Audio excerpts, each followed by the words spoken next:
Hi, and welcome back. I'm so glad you're back here with me this week. You know, it is very rare that I have a guest on multiple times, but today we are in for a treat. We've got Seth Godin back on the show again, and we've got a lot of stuff to talk about because a lot has been happening. I mean, he's the author of 21 international best-selling books. He changes the way people think about marketing. His book's been translated to over 38 languages. I mean, this is incredible what he's created and the value he's adding, and he's adding it today for you. His breakthrough books include Unleashing the Idea Virus, Permission Marketing, Purple Cow, Tribes, The Dip, Linchpin, The Practice. This is marketing. His newest book, This is Strategy. We're going to get into that today. It's an essential guide to thinking strategically in a complex, ever-changing world. He writes one of the most popular daily blogs in the world and has given 5 TED Talks. I thought it was big that I gave one.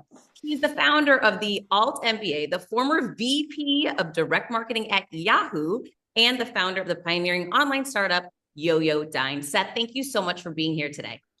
It's a pleasure. How have you been, Heather? I have been great, but I'm excited to get into this. I'll tell you, first of all, strategy is an elusive thing to many people, as you know, myself included, in this busy world that we live in, where it's like you're just trying to get things done.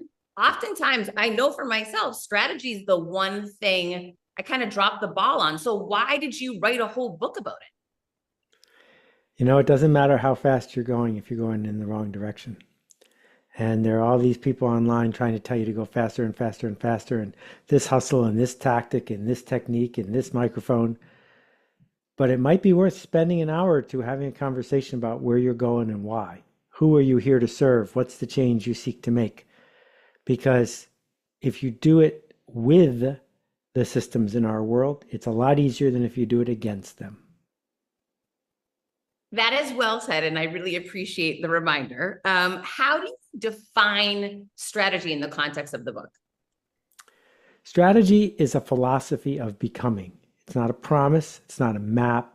It's not a plan. If you follow all the steps, you'll definitely get the outcome.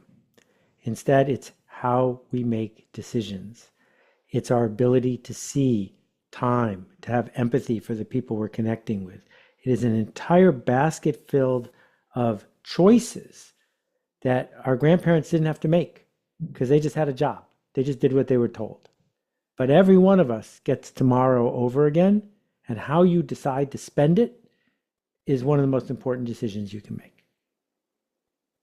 So, where are you suggesting people begin to make this something that they can actually incorporate into their daily lives? Well, the first step is the hardest one, which is having the guts to talk about it. To be able to say to someone, it's not an intuitive strategy. I have a way to describe it. So I'll give you an example. A few years ago, I got hired by a financial institution to interview all these famous people. And one of the people I interviewed was a very well-known fashion designer. And I don't know a lot about the fashion industry. So I read their 2 autobiographies, read both of them. And I came with all these detailed, thoughtful questions. And after about 2 minutes, it was clear that not only hadn't this person read their autobiography, no, not only hadn't they written their autobiography, they hadn't even read it. Either one. They hadn't done either one. They had no clue. They were just intuitive. They got lucky early, so they did it again, and then they did it again. But when the world changes, the luck runs out because you haven't talked about it. You're not resilient. So that's the first step, is to talk about it. Then what do we say?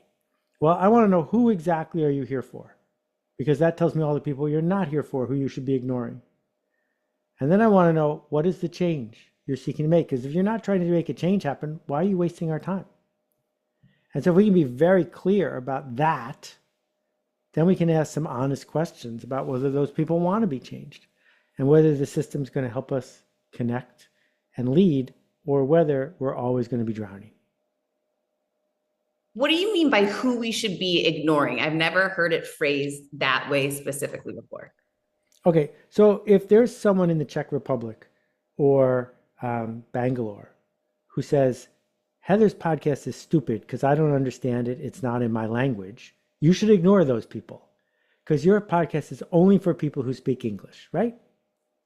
Let's extend that a little further, right? If I am doing a project where I'm teaching people woodworking using hand tools, and someone marches up and says, what are you doing? You should be using an electric planer and a bandsaw. I can say it's not for you. And we can get more and more specific. If you go to a fancy restaurant and say, this is ridiculous, it's so much more expensive than McDonald's, they shouldn't argue with you. They should say, McDonald's is right down the street. Thanks for stopping by. So people like us do things like this. What are the things like this? Who are the people like us? And it's not what you look like, it's what you believe, right? For people who believe blank, I am here to give you blank.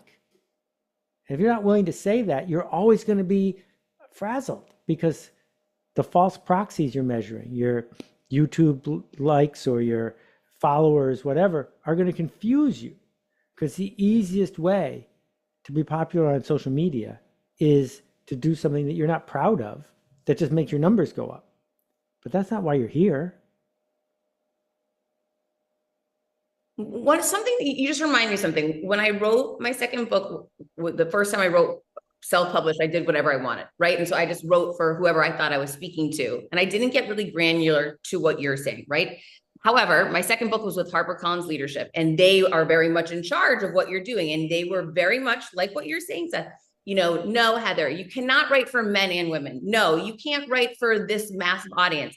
But I want to, and I know you don't like this, and I get it. People tell me I'm wrong all the time. I want to help anybody that needs help. That could be, I don't care if you're a man, I don't care if you're a woman, I don't care if you're in this industry or that one, or you're at this age or not. So where is it that I'm missing? Because I struggle so much with saying no to people that I feel like I could help. Well, we're confusing psychographics and demographics. I don't care very much about demographics. What someone looks like naked isn't important, right? Who their parents were isn't important. I care about what they believe. So if someone walks into a bookstore and goes to the self-help section, they're already announcing what they believe. They're the kind of person that thinks a self-help book can help, right? And if your editor is pushing you to say, no, make sure you include stuff for people who hate self-help books, you should say, this is not for those people. That is the kind of niching up I'm talking about. Being very clear about the beliefs and desires of the people we seek to serve. So let's talk about systems for a second, and I'll start with weddings. How much should a wedding cost? Right? Now, the person and what type of wherewithal they have to spend. Well, but if the goal of the wedding is to simply be a legal transaction, the answer is $25. The answer in our culture is a wedding should cost exactly as much as my best friend's wedding, but a little more.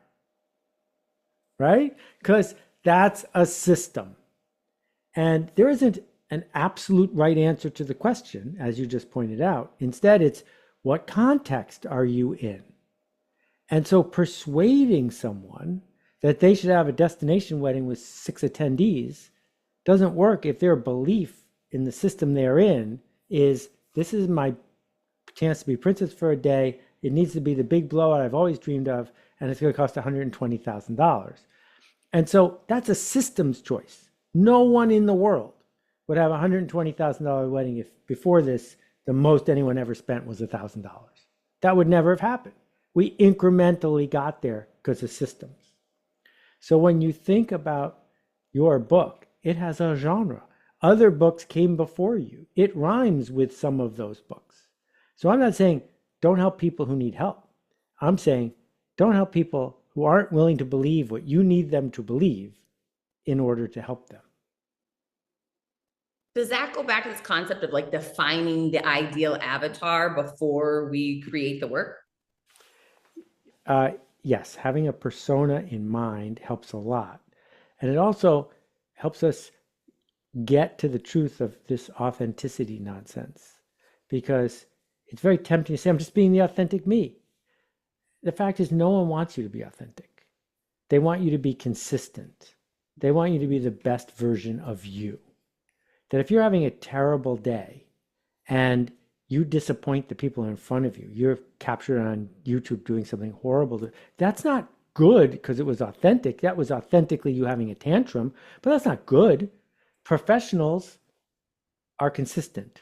Friends can be authentic. And so What we seek to do is say, I have this avatar of someone I'm trying to help. I have this assertion of the change that I am trying to make and where they seek to go. And now I will work consistently to make a promise and keep it for them. That is the hard work of being a professional. But for people doing that, and back to this idea of strategy, when do you know or not know this strategy's panning out and working, or it's not, and I need to shift and try something different? Right. So this starts us down the road of the smallest viable audience. That when Oprah first put her show on, the number of people who watched it was in the thousands, not the millions. That when your podcast started, the first week you had 100 listeners. How do you get beyond that? Well, we start with the smallest group of people who, if we could satisfy them, it would be enough. And then, if we deliver the magic we promised, they will tell the others. So if you're doing your work and the people you're doing it for aren't telling anyone else, you need to do better work. Because the only way the word is going to spread is not by you getting the word out or hustling. It's going to spread because the people you changed told someone else because it helped them to tell someone else. But does that go back to, this is an interesting point, I'm super curious to hear what you have to say about it. Does that go back to us asking for what we want? Make sure to share the show with someone at the, because you hear some podcast hosts, for that example, always promoting, please share the show. Make sure you share the show with one person. I oftentimes just forget that because I get caught up in whatever it is we're teaching or learning that day from our guests. So are you saying that's something that happens organically when you're helping the right people, or it's something that we need to ask more people to do more things? Yeah, I don't think asking is as effective as insurance brokers think it is. If you think about Susan Cain's TED Talk, which is one of the top 10 TED Talks of all time, she didn't finish by saying, hey, everyone who thinks they're shy, please share this with everyone you know. No. How did it get to 20, 30, 40 million people? The answer is people who are quiet, people who are shy said, if I share this, someone will understand me. I can send this to my boss or my cousin and I don't have to explain myself. She explained myself for me. That's why they shared it, right? When I made Purple Cow and put it in a milk carton, there were only 5,000 of these in the world with the first batch. People put it on their desk, not because they wanted to promote Seth Godin, but because if their boss asked them about it, work would get better for them. Their projects would get better. Their status would go up. So I offered them a tool that would help them get to where they want to go. So a book like The Four Agreements, how has it sold millions and millions of copies? It's because someone in relationship hands it to someone else in relationship and says, if we can read this together, our lives will get better. So no, you don't want to say, or you don't have to say, please give us a rating and share this. That's not how it works. It works because you make something that other people decide to share. But you make it sound so easy, right? Like the examples, the Purple Cow, the Four Agreements, these are like unicorns out there that have done incredibly well. How do we create the strategy to formulate something that can go viral like that on its own? I can't name something that's done very well because someone hustled and hassled and kept promoting it over and over again, right? That the things that work ever since, Kind of Blue, Miles Davis, or all the way back to David Copperfield by Charles Dickens, they work because they strike a chord with people in a way that causes them to change it. They share it. The thing that's magic is the cost of you trying is so low, right? So I've written 9,000 blog posts in a row, and not one of them has won the internet. Not one of my blog posts has gone insanely viral. But every day, I have a chance to write something that maybe some of my readers want to share. And that simple idea, repeated daily, got me from 100 readers to 1 million readers, without hassling anybody, without being written up in the New York Times, without being on 60 Minutes. Drip, drip, drip. That is the way all ideas grow, all movements grow. Sigmund Freud only had a couple patients his first week, and now, right? So that's what we seek to do. Is it a guarantee? Of course not. But seeing it is better than just hoping to get lucky. How long did it take you to go from 100 blog readers to 1 million? Probably 7 or 8 years. So it's a commitment to consistency, like you said, but you weren't, based on the feedback you were getting in the shares, you felt you were on the right path. That's right. If you're showing up at a coffee house or a jazz club, and at the end of your gig, no one comes up and says, "Where are you performing next? I want to bring my friends." Your gig wasn't that good, right? If when we think about Arlo Guthrie, the beloved Arlo Guthrie, how did Arlo Guthrie become famous? Partly because his dad was super famous. That got him invited to the Newport Folk Festival. He performed for 15 people. 2 hours later, they dragged him to a slightly bigger room and he performed for 40 people. And then in the afternoon, he performed for and then by that night, he performed for everyone at the Newport Folk Festival. That's an accelerated version of what I'm talking about, right? Because there were plenty of other people who performed that day at Newport that didn't happen to them. So you're trying to catch lightning in a bottle when you're doing this work, but at least you know there's a bottle and at least you know there's lightning. Your business gets to a certain size and the cracks start to emerge. Things you used to do in a day are taking a week. You have too many manual processes. You don't have one source of truth. If this is you, you should know these 3 numbers: 37,000, 25, 1. 37,000. That's the number of businesses which have upgraded to NetSuite by Oracle. NetSuite is the #1 cloud financial system, streamlining accounting, financial management, inventory, HR, and more, all for you. 25. NetSuite turns 25 this year. That's 25 years of helping businesses do more with less, close their books in days, not weeks, and drive down costs. 25 years. 1, because your business is one of a kind. So you get a customized solution for all of your KPIs, key performance indicators, in one efficient system with one source of truth. Manage risk, get reliable forecasts, and improve your margins. There is so much power in having all the information that you need in one place. Imagine how much more efficient you can be, how much faster you can move, and to do it with so much confidence. It's unprecedented.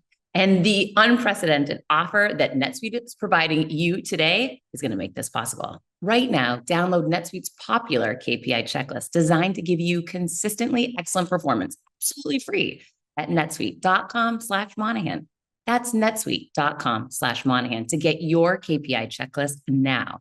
netsuite.com/Monahan. That you talk about in the book is the role of empathy. And I'm wondering if you could get into a little bit of how empathy, because it doesn't sound to me, strategic sounds, like Right. strategy. I would never partner empathy and strategy together. So I'm interested in you explaining around that. Yes. So empathy is a form of kindness, but that's not what I'm talking about. What I'm talking about is you have to acknowledge that other people have power. Other people have agency. They can make choices. So if you want to be in charge of the whole world and say, I worked really hard on this, everyone has to buy it, you're going to be a frustrated person. But if you acknowledge that that person has a choice to buy it or not, I better make something they like, that's empathy. To surrender our control to let other people make a choice. And again, so much frustration from people who've been brainwashed by the TikTok influencer nonsense thing is they want to be in charge. Instead of saying, I bet there's somebody who, if I elevated them, would make the choice to come with me. So having created as much as you have, right, 20 something books, millions of blog posts, you're constantly creating, putting yourself out there, which a lot of people are afraid to do. And you know this, and I'm sure you at some point have struggled with it. At some point you had something that didn't do well, right? Like one of the books didn't do as well as the other, one of the blog posts didn't. How do you pick yourself back up to say, I'm going to go back at it again tomorrow? Well, this is part of the game part of strategy, which is I'm not putting myself out there. I'm putting my idea out there. I am putting the thing I crafted out there. Here, I made this. I didn't say, it's me, because people in the world don't know me. I am playing the role of me when I am being a professional. And half my blog posts have done less than average, right? Half my books have sold less than average. That's the deal, right? When I got started in the book business, I got 800 rejection letters in a row in the first year. 800 times someone bought a stamp, put it on an envelope, and mailed it to me. They said, no, no, no. And it was very easy to take it personally until I realized they don't know me. They just don't like this idea. So what can I learn from this about the idea, not about me? And that's why authenticity is a trap and why it destroys people, particularly aimed at women, right? There's a misogyny that goes with it. It says, tell us who your true self is, and now we're going to hate you. As opposed to put on a show, make a move, here it is, you like it or you don't like it. And if you don't like it, I'm going to go do a different thing. Then why is the world telling us to be authentic? Because I feel like I'm hearing that message. If you want to find success, you've got to own your voice, step into your power, be your authentic self, be different. What does that mean? Well, there's two reasons. One, the crowd always loves to see someone on stage bleeding. And so there's a demand for that sort of Amy Winehouse meltdown. And two, it's the easiest thing to sell to creators because creators feel like they deserve to be seen if they're going to be judged for who they are. And when I show up and talk about this, lots of people roll their eyes at me and say, no, no, no, I want to be authentic. I'm like, yeah, be authentic at home. Be authentic for your friends. But if you're going to have a microphone, please put on a show and do it consistently. That's fair. That's very, very fair. And I think that will comfort a lot of women to hear that, even though it's very it's the opposite of what I'm hearing so often, popular, especially on social media right now. When you talk about strategies and you're sharing these tactics, and there's so many tactics here in the book around strategies, how does that differ than the more traditional type of corporate strategies maybe most people are dealing with or have heard of? Okay, so most corporations do planning, not strategy. They're managers. They want to know, if I do all the steps, am I going to get a promotion? If I do all the steps, is this going to work? Every once in a while, corporations understand strategy and use it in astonishingly powerful ways. So I'll give you an example. When women started going back to work, not back to work, when women started going to work outside the home, a combination of change in our culture and birth control, the folks at Duncan Hines figured out that things like cake mix would be a good strategy. Because all of a sudden, there was all this pressure on women to keep doing their full-time job of creating a home and also do a full-time job of having a job. And so keep making food convenient was a 60-year-long strategy for General Foods, General Mills, Duncan Hines, and the rest of them. Every time you made food more convenient, sales went up. That's a strategy, right? You're not always going to be right, but the guy who launched Go-Gurt was right? That Go-Gurt is just yogurt in a more convenient form. That's a strategy. IBM had a strategy of you can't get fired for buying IBM, meaning we sell expensive stuff that's not cutting edge, that might not be the best thing, but we have so many salespeople and such good support, you're not going to get in trouble. We're going to make everyone in your company happy all the time. And Microsoft came along and they said, our strategy is to be the IBM of software. And every time they did that, things got better. So what we're looking for is a simple arc of, for the kind of people we're seeking to serve, this is the change we offer them. And Oprah has done that beautifully. My friend Krista Tippett has done that beautifully. Martha Stewart has done that brilliantly. She's taken an interesting turn in the last couple of years. But the strategies, right, let's take homemaking, which everybody used to do because they had to, into something that some people weaponize as a hobby. And Martha is going to teach you how to do that, how to paint things that are named after eggshells and, alphabetize your crudité and stuff. Because there was going to be someone who did that. Might as well be her. So that's a strategy. Simple to describe, hard to stick with. So how often should people be trying to create a new strategy or evaluating if they even have a strategy in place? I'm guessing you don't have a strategy in place. And it needs to change when systems change. And systems change when they are forced to. They never want to. They change when communication changes or computing or technology changes. So AI is massively changing all of these systems, right? So the system of buying not particularly expensive illustration and art is going to be completely turned upside down because now you can buy it for free. Like if I'm going to buy, let's say I'm a publisher of science fiction novels. I used to pay $300, $400 for every cover. And there were people who could make a living doing that. Now I can get it for free, which means that whole system is going to be upended. In the middle of that shift, someone's going to come in with a new strategy because the system is going to want something new to deal with the massive shift that we're dealing with. Work from home was this complete upending of an old system. So someone like Zoom can show up and say, we've got the answer for all of these companies that need the power that comes from having meetings. Don't worry, we got you covered. It's the same goals, but the system changed. Does that make sense?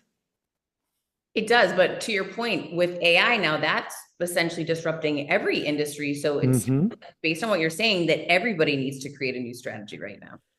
Pretty much, yeah. I mean, I'm not sure a pizza place does, but in general, if you are used to working with ideas or images or data, all of that is going to change so much.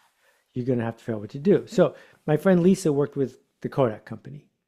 Kodak was everything. Kodak completely owned the film business. Turns out Kodak invented digital photography. Kodak had the patents on all the original digital cameras. Kodak had everything they needed to win at digital. And they bought Lisa's company, which was a digital photography company. And she's sitting with the chairman of the board or the president or something in Rochester, New York. And she says, "What are you doing? It's obvious film is going away. And you own all the stuff for digital. Why don't you just like shrink film over the next 3 or 4 years, 5 years, so that you can shift?" And he said, "Lisa, how many processes do you think are involved in making a roll of film?" And Lisa says, "I have no idea." And he says, 34. Come over here. And they're on like the 6th floor, the biggest building on the Rochester Kodak campus. And he points out the window. He says, "How many buildings do you see?"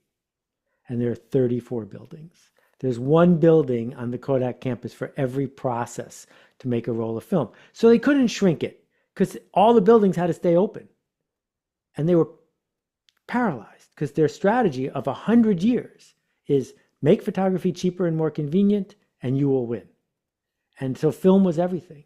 And they went bankrupt because even though they saw the system was going to change, they didn't have the guts to do anything about it. So how have you changed your strategy now that AI has come into your world?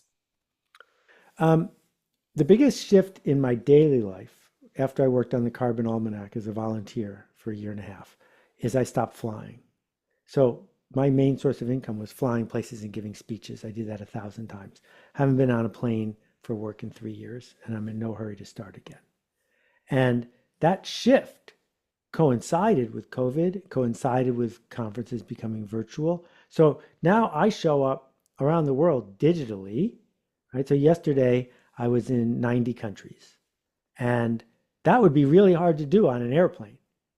So that's one shift. Another shift is that technology changed the social media landscape, beginning with Twitter and then all the other social media networks, TikTok. And I looked at that and I said, there's an opportunity here for someone who wants to make aggressive, slightly in your face, really short form content. And I said, I am not going to do that because what I want to stand for doesn't match that. I didn't want to become that. So you can't go onto those media and insist that they make you popular the way you want to be popular. You got to go on that media to do what the audience with empathy wants from you. And so I knew that my blog readership was going to go down. I knew that the amount of inbound I was going to get was going to go down, and that was fine because my goal isn't to be popular or more well-known. My goal is to make a difference. And even if that difference is for 40 people, that's fine. So for people who aren't anywhere near as established and successful as you are, what do you recommend they do? Do you recommend they ask their audience what they want before they start building the strategy? Well, Henry Ford may or may not have said, if I had asked people what they wanted, they would have said faster horses. And people have no idea. No one wanted the iPhone. No one wanted the desktop publishing. No one knows what to want. What we can do is watch them and watch how they spend their time and money to get what they dream of, right? So the bride who's spending all that money on her wedding doesn't actually want salmon and asparagus, right? She is buying salmon and asparagus to get peace of mind or status with her friends or connection. So if that's what she wants, and we can see this happening all over, now we know what we could do. We could build a shortcut to help people get that thing they say they want.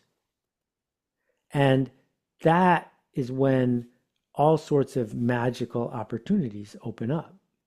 Because when we show up and say, you know that thing you've always wanted? You were right to always want it. Here it is. And that we have to be responsible for what we offer. So if someone wants a wasteful shortcut that's going to bankrupt them, I'm not sure you should be on the hook to give it to them. But it may be that that's what they want. So basically what I'm hearing you say is that most people don't have a strategy. Right. The real opportunity is when systems change. That's when it's time to activate, deploy, test, try a new strategy and put something into place. Yes. And given the conditions that we're in right now, ultimately for everyone, this is the time. So when they sit down, is it important for them to have many different voices around them from people from different industries to advise? Like, what are your ideas around collaboration and creating strategy? That's the sound of another sale on Shopify. And the moment another business dream becomes a reality, your reality. Shopify is a commerce platform revolutionizing millions of businesses worldwide, including mine. Whether you're selling your mastermind, your courses, whether you're selling your books, Shopify simplifies selling online and in person so you can focus on successfully growing your business and doing what you're great at, creating. Whether it's fashion, home and garden, health, beauty, Shopify covers it all. Shopify covers every sales channel, from an in-person POS system to an all-in-one e-commerce platform. It even lets you sell across social media marketplaces like TikTok, Facebook, and Instagram. Packed with industry-leading tools, ready to ignite your growth, Shopify gives you complete control over your business and your brand without having to learn any new skills in design or code. And let me tell you, I have no idea about design or code. So thank you, Shopify, for making it so easy. And thanks to 24/7 help and an extensive business course library, Shopify is there to support your success every step of the way.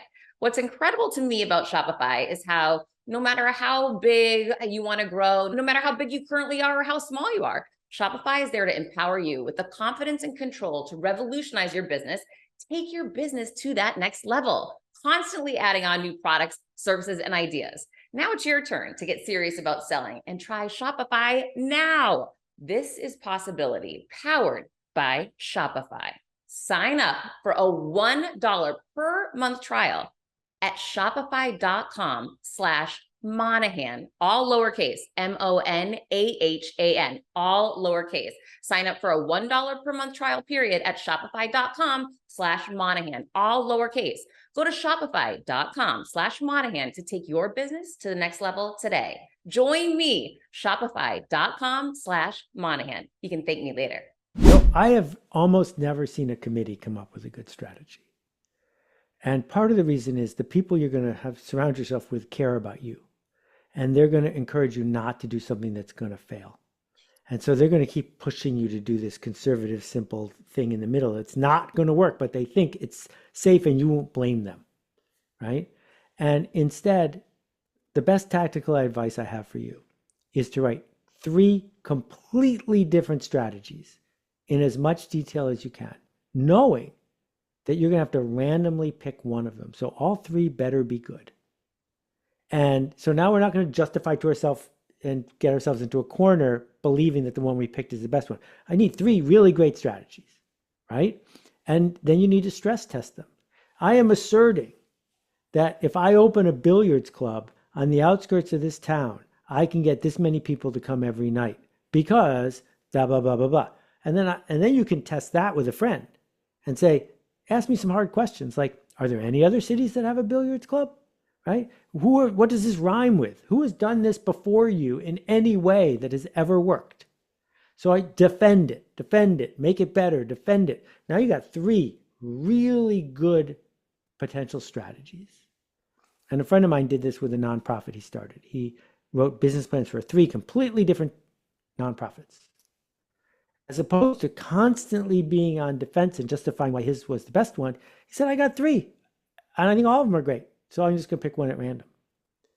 And you're capable of this. You're capable of saying, okay, I'm going to have a YouTube interview show, and it's going to be sponsored by ads. I'm going to be a coach for people in my town who do in-person meetings with me, and I'm going to be a consultant to real estate firms that sell to the wealthy. Those are 3 completely different ways for you to spend your day. Now, articulate how could this work? Who has come before? Who are you going to serve? How are you going to find clients and keep, right? It's only going to take you a weekend. Why wouldn't you spend a weekend to do this before you spend 5 years on the wrong project? It makes such sense, obviously, when you put it that way, but you know what happens?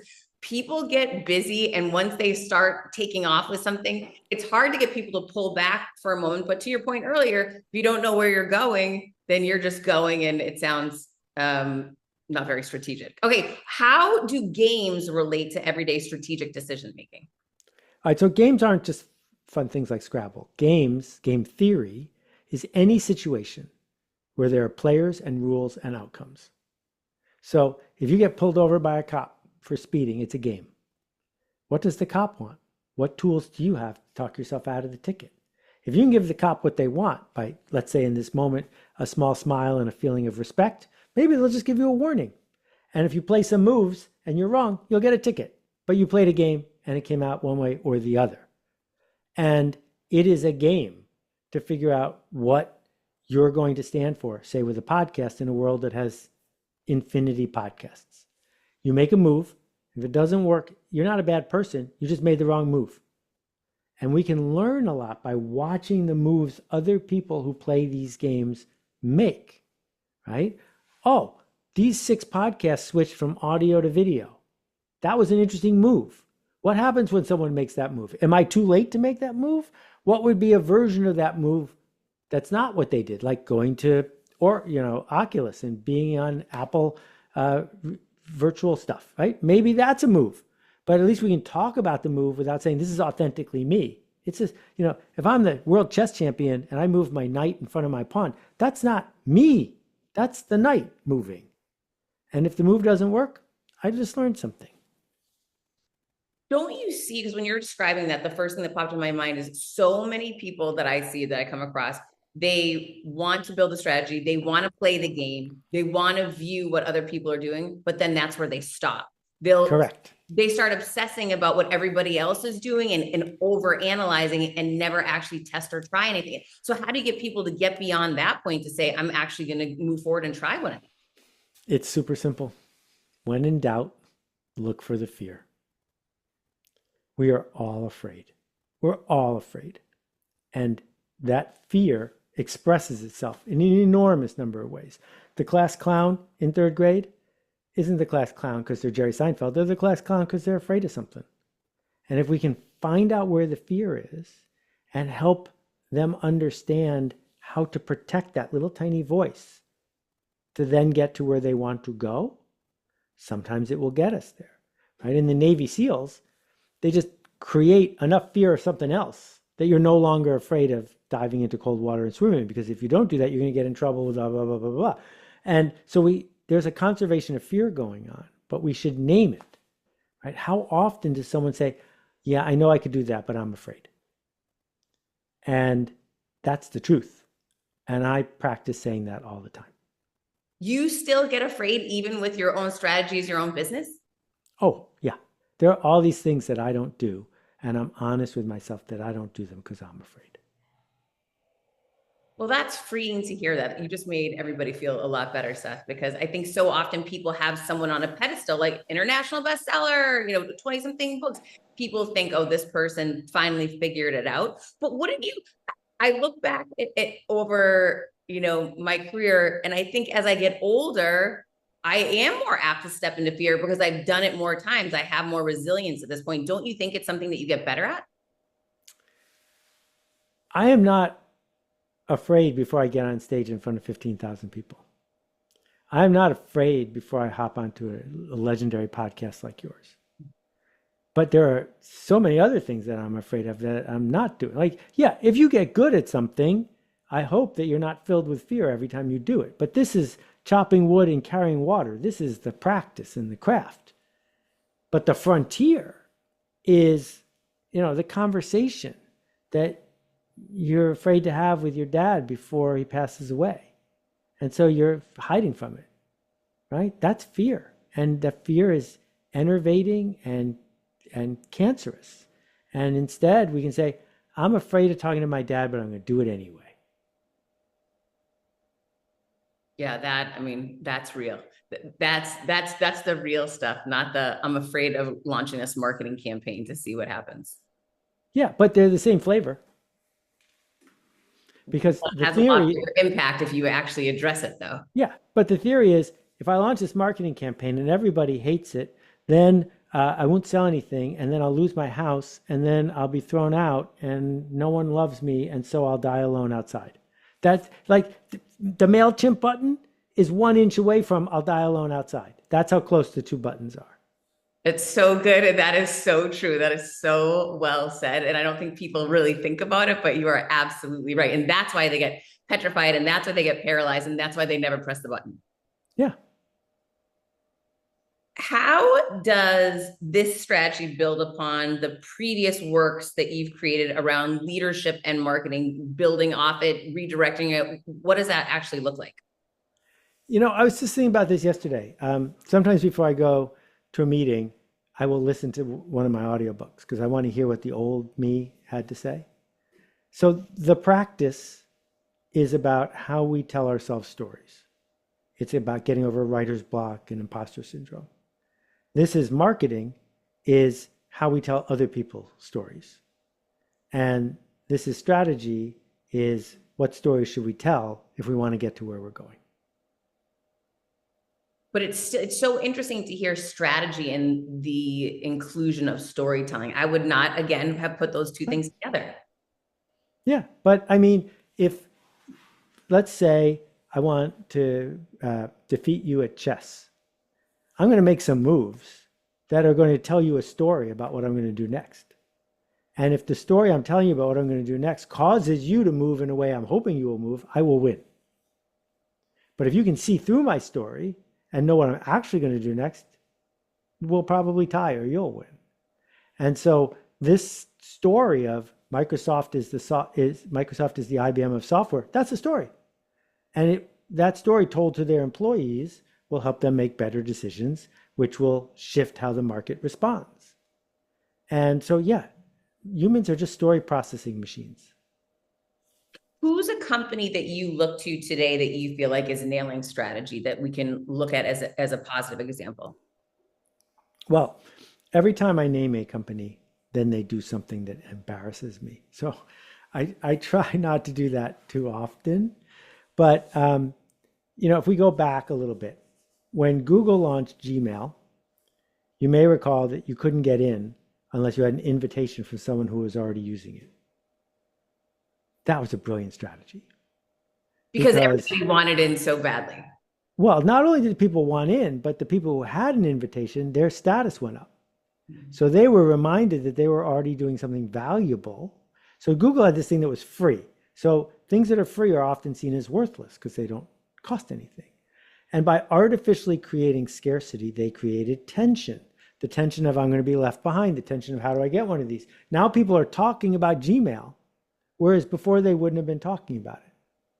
That's a strategy. That when I was at Yahoo, I wasn't in the room for this meeting, I'm glad to say. They had the chance to buy Google for $10 million. Now, for people who aren't keeping track, Google's worth about $1 trillion now. That's a big difference. And they said no. And the reason they said no is Yahoo's strategy was the web is a weird place. People don't like it that much. We want people to come to Yahoo and stay at Yahoo. So we have Yahoo Finance and Yahoo Weather and Yahoo Kids and Yahoo this and Yahoo that. So we want one click to turn into 100. And Google showed up with a new strategy. Their strategy was the internet's growing up. We only want people to stay here for 1 second. That the entire model of Google is come here and go somewhere else. And so it didn't match. So Yahoo, which was afraid of change, said, we'll just spend the $10 million on Yahoo Kids instead. And Google, when they did their strategy, almost no one wanted to follow them because it seemed absurd. Why would you build a search engine that makes people leave? And it turned out to be brilliant. And now, when artificial intelligence shows up in ChatGPT and Perplexity and Claude, each one of them has a different strategy. What story are they telling? And who is listening to it because it's helping them get to where they want to go. So we see it in Patagonia clothing. We see it in whoever's selling waterproof eyeshadow or reef-safe sunscreen. Right? My friend makes reef-safe sunscreen in the Philippines. Who's buying reef-safe sunscreen? Probably tourists. Which kind of tourists? Tourists who look around the Philippines and think, I don't want to wreck this place. Okay, now we know the story and the product and where it can go. But don't try to sell this in industrial-sized bins to people who don't care about the reef because they're not going to pay extra for it. When you just described the situation with Yahoo and Google, which I wasn't familiar of, all I was thinking of is yet again, it's back to fear and looking at the opportunity costs that people are losing out on, still just driven by fear. Back to your point that afraid of ending up losing, being alone and having no one. Yeah. And you know who feels this more than most are billionaires. That's why they behave so poorly. That's shocking to what would they're afraid they're going to lose $1 billion. It's more than $1 billion. They have protected themselves from the fear in their head by being one of the richest people in the world. And so if they lost 90% of their money, they'd still have more money than anyone could ever spend. But they would have to live with the fact that the fence they built around themselves wasn't there anymore. And so they have to keep doing things to stay on the top of the list. Things they're not proud of. That there was one of the first billionaires bought millions of acres in Brazil and proceeded to chop them down, destroying priceless parts of the ecosystem to make more money. But he already had money. Why was he doing this? Because the Forbes 400 game of I'm winning is the only game they know how to play. So I'm fortunate enough to call some people who have $1 billion friends, and when they stop doing that, they get way happier. But some of them can't stop. They need to be in the public eye, and they need to win this silly game as opposed to getting back to being alive. Because they're afraid. Do they know that's their strategy? Like, are they cognizant of that? I think they often are, though they want to deny it because capitalism has as one of its myths, people who create the most value get the most money.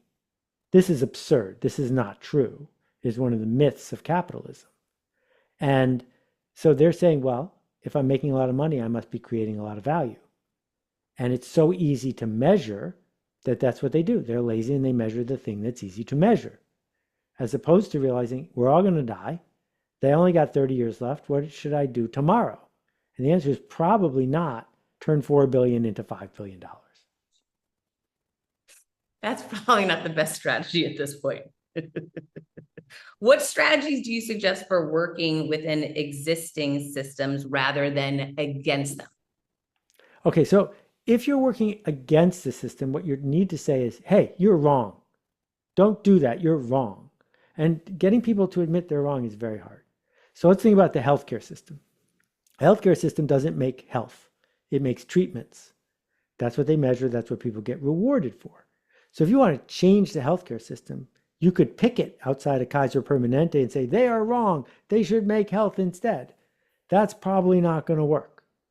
But what you can do is get to what the people in the system do all day and what they want, right? So nurses want to have good shifts and want to see patients get better, and they want the people they work for to say you're doing a good job, right? So back when my dad was alive, he had a hospital crib company, and he invented a new kind of hospital crib. And instead of just launching it, he went to the nurses at the Dornbecker Children's Hospital in Cleveland. And he said, here's a crib, here's some clipboards, make it better. And they spent days giving him advice on how to make the crib better. Now, nurses don't get to pick which cribs get bought. The purchasing department does. And if he was going to fight the system, he could go to the purchasing department and yell at them and try to get them to buy a better crib. But instead, he named the crib after the hospital. And the nurses, when they started using this crib, found how much better it made their day. So they would tell other nurses, this you got to get this crib, your day gets better. So then the nurses would go tell the purchasing agent, we got to go buy this crib. And it became the best-selling crib in the country because he showed up to work with the system to get the system what it wanted, which is not purchasing agents wanting a cheaper crib. It was nurses feeling like they could be professionals. It's like completely reverse engineering what everybody else is doing. Yeah, exactly.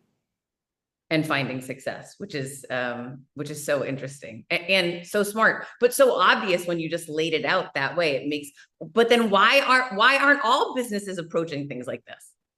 Because it takes patience and you have to confront your fear. It's much easier to just do what everybody else is doing, which is the equivalent of TV ads, late night TV, yelling at people. And so someone says, yeah, I'm going to go spend some money to get some TikTok traffic, because if I can get 1 million TikTok views, then everything will be fine. But if you talk to people who have 1 million TikTok views, their life doesn't get that much better. So true and so surprising. I just had someone on the show a couple of weeks ago, has millions of followers, and said exactly that. Everyone thinks that it's just so easy once you have millions of followers, but it really is not. Right. We're glamorizing something that really isn't meaningful. The way that you wrote this book, I feel like is very different, very tactical. What was your strategy in the way that you wrote it?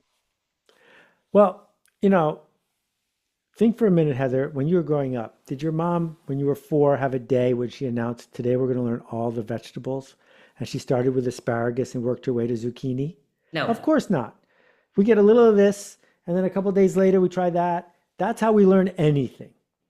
So I couldn't write a book in alphabetical order that started with this, and because every time I was talking about systems, I needed to talk about games, and then I needed to bring in a little bit of empathy. So I just wrote it the way people learn, which is, let's talk about this story.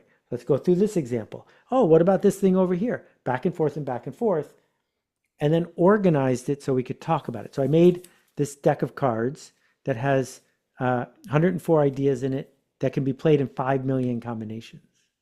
Because if you play 4 cards and you see the combinations, you got to talk about them.